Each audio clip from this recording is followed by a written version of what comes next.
Kibira ilikuwa inaitwa ni bedroom ya baba. Si ndio? Yaani alikuwa anapenda Kibira sana. Sasa yake Nairobi alianzia Kibira. Alikuwa anapenda sana.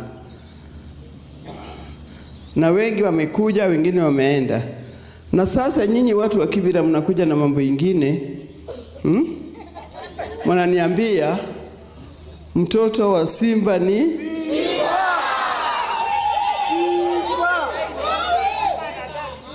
mkiamua, mimi sina habari.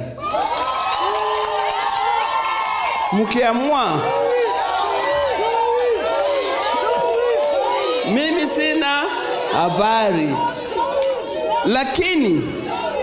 Lakini namweka kwa mkononi mwenu.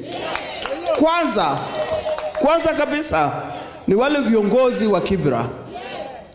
Nimeweka kwa mkononi mwenu. Bwana Speaker, Mama Catherine, Lawi, nani amebaki?